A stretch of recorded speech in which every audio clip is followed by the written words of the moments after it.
Hello and welcome to this discussion we are having at the Observer Research Foundation on Shakti Sinha's new book. It's called The Years That Changed India, and it's on Atal Bihari Vajpayee, the first 2 years of his 6 years of prime ministership.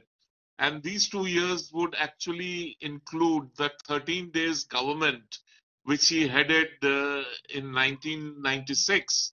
And the government fell because it couldn't muster a majority on the floor of the House.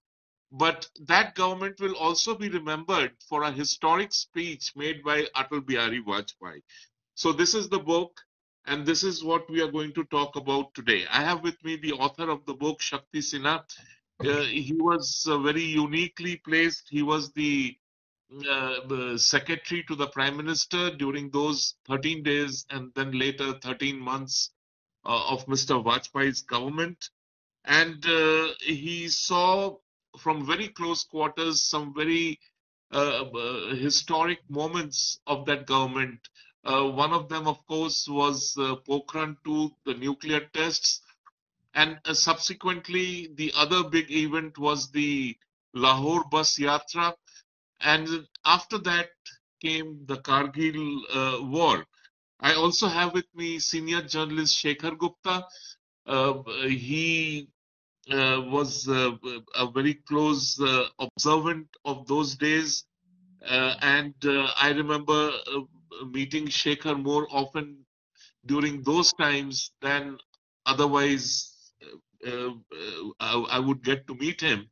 And I do not know. Do we have Bhashwati with us? No. No. So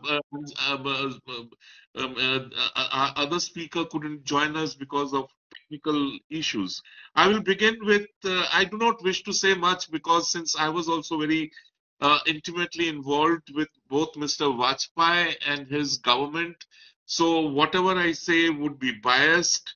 And I would let Shakti begin by making a very brief comment on the book, and then I will move on to Shekhar Gupta to comment on the book. Thank you, Kanchan. Good to see you. Good to see Shekhar Gupta here.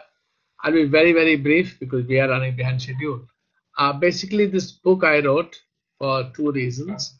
One is that I felt that these days a lot of nostalgia about Mr. Vajpayee's regime, and he's seen as the great unifier and how nobody, Ajat Shatru, and everybody loved him, etc. And my own memories of that period was slightly different. It was difficult days. The government faced opposition on everything it did, including things where the opposition wanted to do themselves. When he did it, there was strong opposition to it. So I wanted to correct that romantic rose-hued picture that people have developed over the years. The second was that I thought contemporary history requires that those of us who got to be, what I say, fly on the walls, should record some basic facts so that you can make up your own mind. I'm not telling you right or wrong, you can hold me to it, but this whole idea was there. Now, very quickly, why do I call my book Vajpayee, The Years That Changed India? 5 specific things I mentioned in the book. I mean, not in the framework, but yes, that is the 5 specific things. One, it was a seminal moment that this was India's first genuine non-Congress government. Rajiv was a lifelong congressperson. So was VP Singh, Chandrasekhar. Even Devoid spent a lot of time in the Congress party. Mr. Gujaral obviously did. So this was in the sense that they had a number of individuals who were ex-congressmen, but otherwise it was. And to strengthen the argument further, from 96 onwards, under Mr. Vajpayee's leadership in the beginning, and which is why I called it a seminal moment, BJP became the focal point of Indian politics. So either with the BJP or against the BJP. So it replaced the Congress in that sense. The old Rajni Kothari line of the Congress thing got replaced by the BJP. Number 2, crossing the nuclear threshold, something he wanted to do for a long time. He wanted India to do for a long time. The window was closing. NPT was firmly in place. The CTBT had come into place. Prior to that, that's when Narasimha Rao wanted to do it before the CTBT came into place, Comprehensive Transparent Treaty. Despite that, Mr. Vajpayee realized that India's security required it to make its nuclear program more open. no more covert but overt, and to test out the designs. All these designs were working on the computers. Would they really work on the field? Second. Third, the unprecedented opening up to Pakistan, the kind of political risk Mr. Vajpayee took in engaging with Pakistan. Even during the Kargil war, he wanted to bring it to an end, hopefully politically. It didn't work out. Of course, our speaker, discussant, Shekhar Gupta had a role to play in opening to Pakistan. I mentioned that in the book. The third would be the opening up, literally, the fourth actually. Sorry, the third is opening to Pakistan. The fourth is opening to the USA at a time of sanctions, to call the USA India's natural ally. Ally in the sense of a partner, shared values, shared interests. In the post-Cold War, with the US being the only superpower on the globe, India having no friends to give it veto, inevitable veto that you needed at times, you needed to engage with the United States, whether you liked everything it did or did not do. USA and India had to be on the same side in the world going forward. And the last point, I think, was the conduct, a very responsible and quite robust, but very responsible conduct of the Kargil war thus far and no further. We will restrict the area of operations to where the Pakistanis have transgressed. We will not open up new fronts. We will not cross the LOC. The world suddenly saw the dehyphenation in practice, that the USA and India were working on different levels, and that the two of them should be seen differently. So I think I'll leave it there. These are the 5 things why I called it. So with that, basically with these 5 things, what I suggest is we see the world differently after that. The world saw us differently. And therefore our position in the world definitely changed as a result of that. I noticed that Kanchan's system has gone up.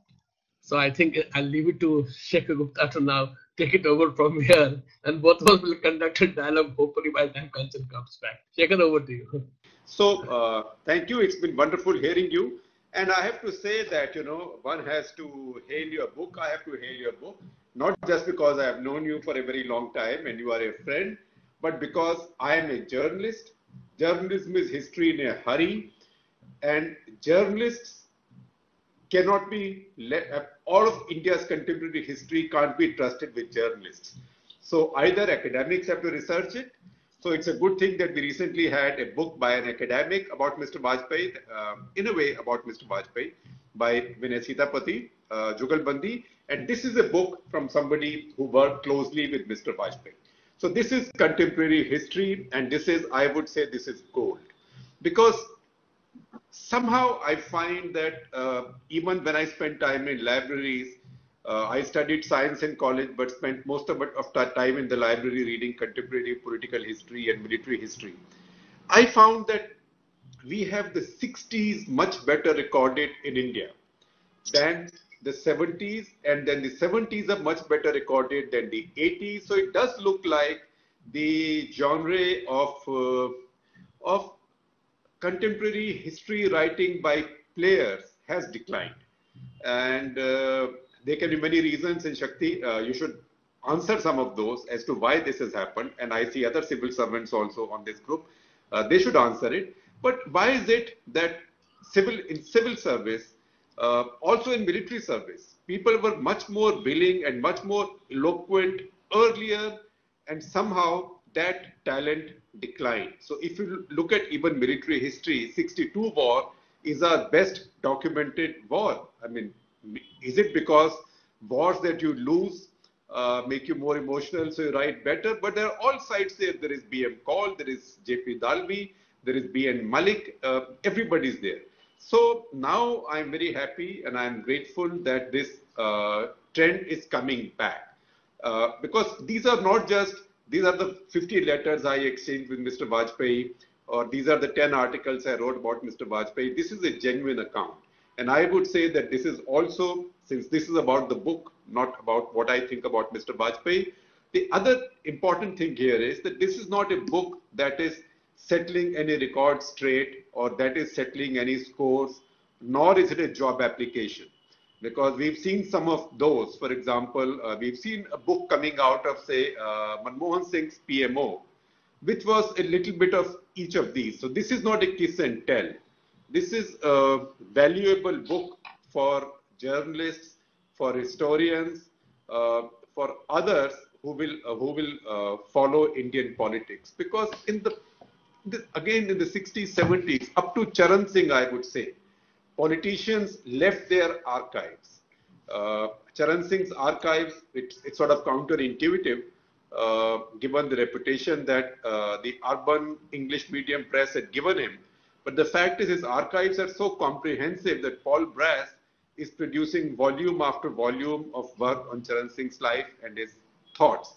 So current politicians don't do it. So it becomes even more important for those who work closely with them to do this. So to that extent, this book is a big addition. Shakti, congratulations and thank you for writing it. And I do hope this inspires more people to write.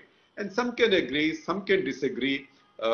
In fact, I'm looking forward to a book by somebody who worked with you saying, "Arey, Shakti Sinha, you only told half the truth, or you did see it this way or that way." Because that is the whole beauty of this genre. So thank you very much. Shekhar, I will come in with a point that you tangentially touched upon.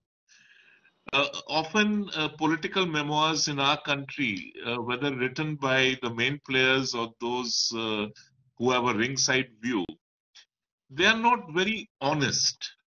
And this could be for a variety of reasons. Culturally, we do not want to be seen as saying bad things, quote unquote, bad things about people who are not with us anymore or those who are not in power anymore. The other, of course, is that, as Shakti mentioned, that in death, Mr. Vajpayee is being lauded by the same people who were absolutely pitiless in pillaring him when he was in power. I could take several names, but that really is immaterial. And the third reason is that, which you mentioned, that there are very few personal records to fall back on. Now, how do we strike a balance? Because Shakti's book is a very good record of the times, but one could also argue that it perhaps brings to the fore a fatal flaw which not only Mr. Vajpayee had, but the subsequent prime ministers of India have also displayed. And that is reaching out to Pakistan in the great confident hope that there will be a reciprocal gesture. We had the Lahore Bus Yatra, then subsequently we had Sharm el Sheikh, and then we had Mr. Modi dropping in on Mr. Nawaz Sharif. How come those things just are praised and not criticized? You asking me? Yeah, both of you. Well, I think all of those are criticized as well. But people who work with Mr. Vajpayee, it will be tough for them to do this. Also, policy making is not spread out that much in our system. So, say with Brajesh Mishra gone, Vajpayee gone, Jaswant Singh gone, George Fernandez gone. That was effectively the CCS. In fact, I would now expect someone like Yashwant Sinha to step away from politics of the day and do a proper memoir of those times, because he is somebody who sat in the CCS for quite some time. So we need that, and people can be critical. In fact, that's one of the things that I'd like to ask Shakti Sinha. It's a question that Frank Wisner asked me once, the former US ambassador to India. This is when Mr. Vajpayee was in Washington. I think it was the last time I went on a visit with the Prime Minister anywhere. And he made his speech, and Frank Wisner, he was in the audience, and he walked up to me and he said, "What is this magisterial control over public opinion that your Prime Minister has?" One day he says, "I'm going to war with Pakistan." Everybody decides to go to war with Pakistan with him. The other day he says, "I'm going to make peace with Pakistan." Everybody goes ahead to make peace with Pakistan. But if you ask me, I think it is much braver to go to war with Pakistan or to pretend to be always at war with Pakistan than to try and make peace with Pakistan. And this is something that different leaders will look at in different ways. And if you ask me quite fairly, I think Mr. Vajpayee and Manmohan Singh had a similar view. Mr. Vajpayee never said it in as many words, but a similar view that China uses Pakistan as a cheap option to triangulate India. Now, if India has to break out of this triangulation, who do you make up with first? Is it China or Pakistan? With China, the asymmetry is favorable to the other side. With Pakistan, asymmetry is favorable to our side. Also, a lot of big powers have a vested interest and leverage when it comes to changing the essential nature of Pakistan. They don't have that leverage over China. So these are points that I think you are right. These require debate and discussion and criticism. And there are people who criticize. But let me ask you something else. Today you have a situation where India is condemned to be triangulated almost permanently, unless the Chinese decide to be kind to us. Now, Chinese have decided to be harsh on us. We can't reach out to Pakistan anymore to de-triangulate ourselves, because that goes contrary to the current government's domestic politics. Because permanent hostility with Pakistan is essential to Modi Shah BJP's politics. The Pakistanis know it and the Chinese know it. So these are also decisions that leaders sometimes have to take in the national interest, leaving their politics on one side. They balance it. So it's not as if they give anything away to Pakistan. But put yourself in the shoes. Put yourself in Mr. Modi's shoes now. He's got the Chinese on dharna in Ladakh. Pakistanis are not going anywhere. Americans are saying, if you want more help, then drop this facade of strategic autonomy. What do you do? Can you fight it in front war? And I think it can be argued that Mr. Modi did try to break free of popular perceptions. The fact that he started on the day he was sworn in as Prime Minister the first time round, and subsequently made several attempts and efforts to reach out. But there was no matching response. And whereas Mr. Vajpayee, he tried to reach out and he got Kargil. Then Mr. Manmohan Singh did a series of meetings with Musharraf, culminating with the Sharm el-Sheikh meeting, which was a disaster as far as India was concerned and permanently damaged our interest. But moving away from Pakistan, because this book... Kanchan, before you move away, I just wanted to add just a couple of sentences. You know why engagement with Pakistan was necessary then? You had to demonstrate the world that being a nuclear weapons power, you are not about to become a Wild West gunslinger. And that you had to show that extra mile and prepared to go. So that, number one. Number two, if you read a IR scholar like Mersheimer, USA becomes a great power when it settles its neighborhood, when the Caribbean is under control. So in some way or the other, India must control the neighborhood. Control is a very good word I'm using in a broad sense. Either you do it physically or you do it very subtly so that the neighborhood does not bog you down. Shekhar had mentioned the word the quagmire of Pakistan. You have to break out of that. And therefore, militarily, you are in no position to impose your will, as Parakraman showed. You have limitations to that. Therefore, the opening up, in hindsight, I think was required, even though it was fated to fail, because China cannot allow you to break out of South Asia. And that is something. Again, I could argue that Parakram may have failed, but Balakot succeeded. But I really don't think we should get caught in the quagmire of Pakistan. I wanted to talk about Mr. Vajpayee's style of functioning. And that was unique in its own way.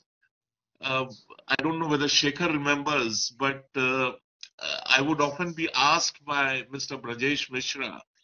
He would just, while going to his office, he would stop by and give me a little slip of paper with 5 names or 6 names scrawled over there, and say ki bhai inko bula lena, aaj inke saath lunch karenge. And Shekhar came for many of those lunches. The food was not anything to write home about. It came from the Sarkari canteen, But the conversation was not only great, but somehow it always made me feel that opinion was being sought, and there was some sort of a sounding board which was being used. And I, I, I don't know. I mean, maybe those were different times. These are different times. But Shekhar, would you like to talk about his style of working and how it is reflected in Shakti's book? Well, I mean, Shakti is able to write what he's written because Mr. Vajpayee, definitely to people who worked with him, he was an open book. He was also very informal with them. Particularly, sometimes I remember when I saw him in the evenings, although I never became part of that informality, but I could see the aura of that informality. So he was a kind of personality that opened out to people he trusted. Every leader is not like that. I don't think that today's leader, you will have people, say in the civil service, as Shakti was. People in the civil service sort of walking around, talking about cricket, talking about films, talking about other stuff on the spiritual side, right? Or sharing stuff on the spiritual side. That will not happen. So he was a different kind of personality. So I would say that people like Vajpayee, they were genuine people's men. And they also sought out other people's company. They enjoyed it. They liked, I don't think Mr. Vajpayee was given to gossip or he enjoyed gossip, but he did like exchanging thoughts and he did like testing out his ideas, as did Brajesh Mishra, because, you know, the leader's style rubs off on others. So that was a big difference at that point. But, you know, also why books like these are now important. Look at Nehru Memorial Library. And if you see the archives that different leaders of India have left behind, it's a, you know, it's like this. It's a definite, I mean, it is a disaster because people left a lot, then a little, and then a little. I don't know if Narasimha Rao has left very much there. I don't know what Chandrasekhar has left there. I don't know what Morarji Desai has left there. These people don't set up their own libraries, their own archives. It's a big problem. In Narasimha Rao also, at least he wrote a book, even if it was fictionalized, and there was some other stuff. And also leaders now give fewer and fewer interviews. So people around them have to put things together. Shakti, Atalji used to, I mean, you know, scribble notes. He used to keep, I know for a fact that he used to keep details of various things in his own, you know, in his own way. There would be little pieces of paper. He had a drawer which was crammed with them. He used to also collect reports and things like that, and on which he would make margin comments. What happened to those papers? I mean, why can't they be made a part of the official archives? No, in fact, you know, Shekhar is a very good point. People, even like Vajpayee, did not do it very much systematically. I remember once working hard, collecting them, putting them in a cupboard in 7RCR. There was very little to it because none of it was kept systematically. Letters were not kept. Some letters I recovered from Dr. Ghatate, in fact, which is now in the Nehru Memorial. I put it down in the Nehru Memorial. Letters written in the emergency by Mr. Advani to Dr. Ghatate. Atalji is not too well in Bangalore. When you are coming, bring an extra blanket for him also. Now, these look small, but actually in the construction of a personality, somebody who history must study, these are very, very important. So there are very few things available in any case. Whatever are there, we have managed to get some of it. Hopefully, the library will get more of it. But yes, hopefully, the Charan Singh family was very cooperative recently, and they've been passing on a lot of the stuff to their memorial. So has the Chandrasekhar family also now agreed to go ahead. A bit of it, not too much is left, but at least the photos are left. You know, photos of the 50s, the 60s, most people don't even remember who are the people in the photographs, you know. So I think as Narendra's photograph, how many people today would recognize? Very few. So these are really important to do so. And I wish that, yes, it is more easily done, it's better done. One other point which I think we should talk about is that it's all very nice to think in terms of a big tent alliance, because that gives greater representation to more shades of political views and opinion and perceptions. And the NDA was, in a sense, the first experiment towards the construction of a white tent, a white tent, really, political white tent. And Atalji himself had very strong views on the political importance of alliances. But from day one, I'm not talking about the 13-day government, but 1998 onwards till 2004, the NDA experiment was plagued by recalcitrant allies, upset allies. The first government, of course, fell because one ally walked out of the government on the most specious plea. And those who remained, they kept on jockeying for more and more and more without giving anything matching in return. And I don't mind taking Chandrababu Naidu's name, because I think he exploited this government the most. Shakti, would you like to talk about it? And then I will come to Shekhar.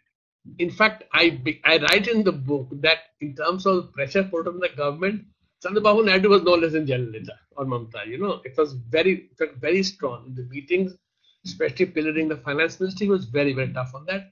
But please also understand that the BJP had 160 MPs. Even if you gather 268 MPs, those last 4 can actually extract a big price for it. Now that is the beauty, the strength, and the weakness. If I may interject, the second Vajpayee government fell by 1 seat, by 1 Lok Sabha MP. Exactly.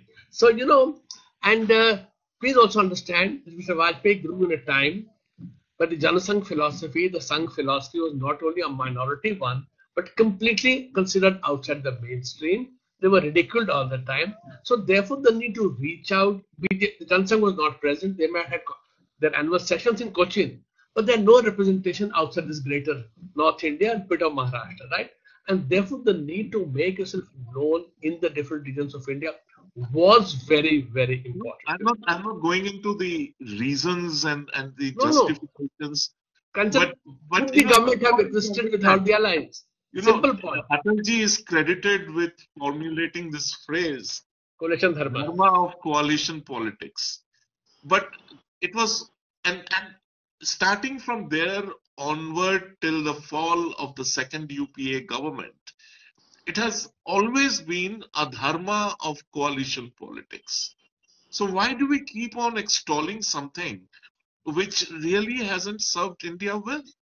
I mean, Shekhar is a great proponent of alliance politics, so let me pillory him on that. Well, what would you have done between 1989 and 2014 with India?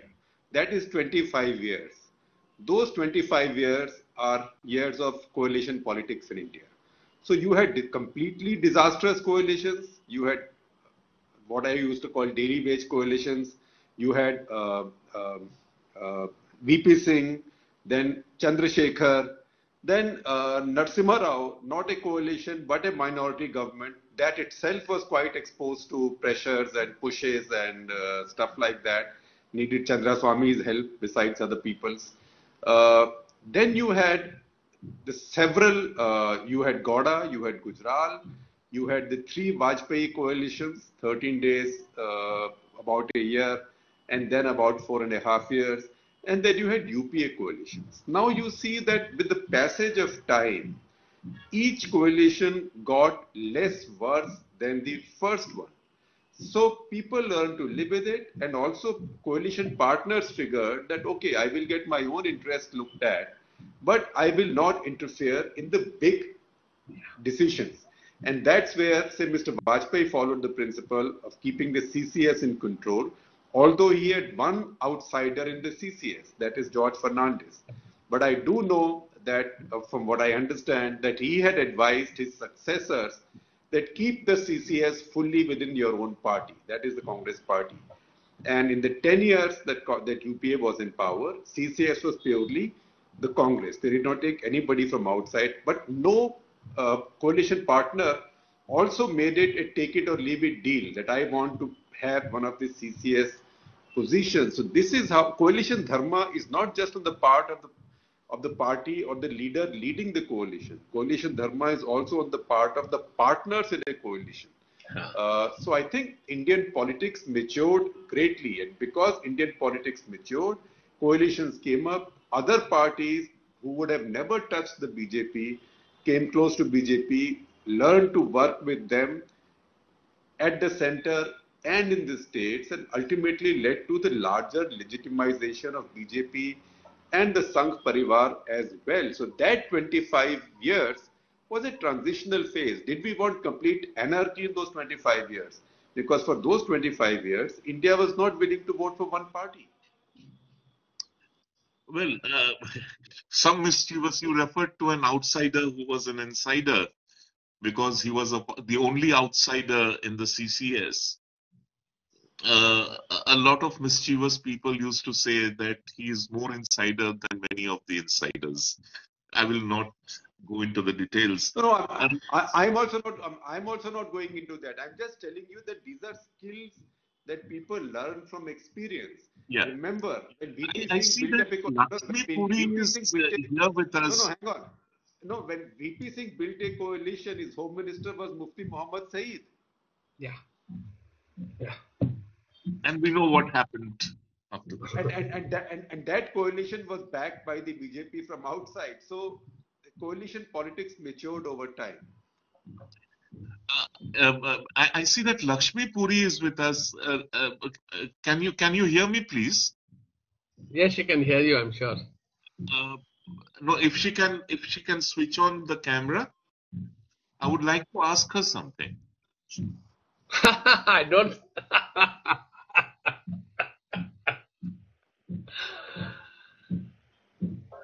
I don't think she can hear me. Maybe she's just listening in. I can ask her to participate. No, I mean, in terms of an audience participation. A last closing point. Shakti, we talk. The world sees Atalji as a politician, as a prime minister, as a strategist, as a statesman.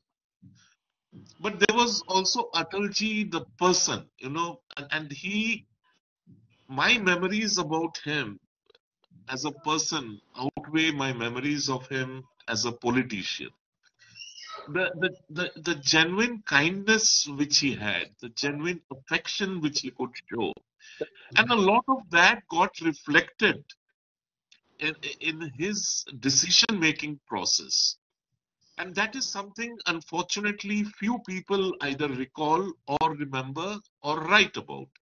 Lakshmi Puri is here. I would ask Lakshmi that question. You can ask Lakshmi that question, I'm sure. Okay, so I can ask her if she wishes to talk. I came here as a listener, but of course. So would you like to comment on that? On the personality. The human being, the person who wants to help others, and personal touch to dealing with individuals. Absolutely. He was one of the most charismatic persons, politicians, statesmen that I've come across. And it's not only with Indians or officials or the public in India, but I've seen it in his ability to communicate across cultures and across countries. For example, when he visited Japan, he spoke in Hindi, and but the messages he gave to the Japanese side, the Japanese are not a very emotional people, or they don't warm up that easily.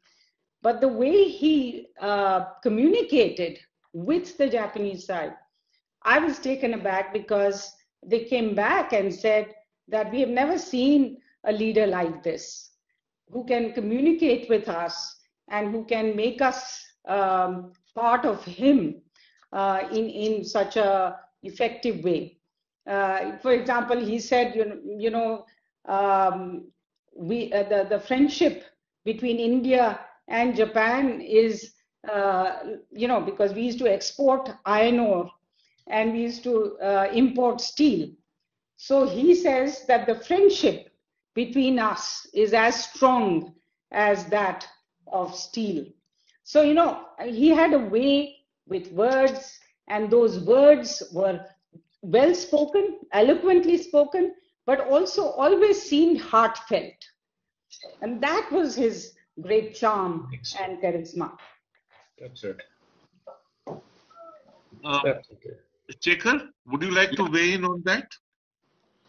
No, I think we've spoken enough on Mr. Vajpayee. I think I'll come back to the book and I'll ask Shakti something, and this is something, it's a problem that I have with publishers now. And Shakti, I know this book will go into new prints because this will sell and sell. Why do publishers not give indexes with their books now? Particularly when they are doing contemporary history, an index is a very important aid. Can I make a comment on this particular point? Yes. Because for the last 1 year, I have been dealing with publishers on various things. It's essentially to cut down the cost of production. It's not only the paper and the printing which you save. For indexing, you have to hire a separate expert to do the indexing. No, but I think Shekhar has a very good point. I mean, it can't just be simple cost, because, say, as an example, my contract was 65,000 words. The book is 1,15,000 words. I have 50,000 extra words. I'm sure adding 5 pages of index, and actually these days you have very good software which does the indexing. You don't really need a human being to read page by page. So I think Shekhar's point is good, because if you want to seriously read a book, come back to it, quote it, how the hell do you do it? You go page by page. So I think I'll definitely talk to them that index to me is absolutely this.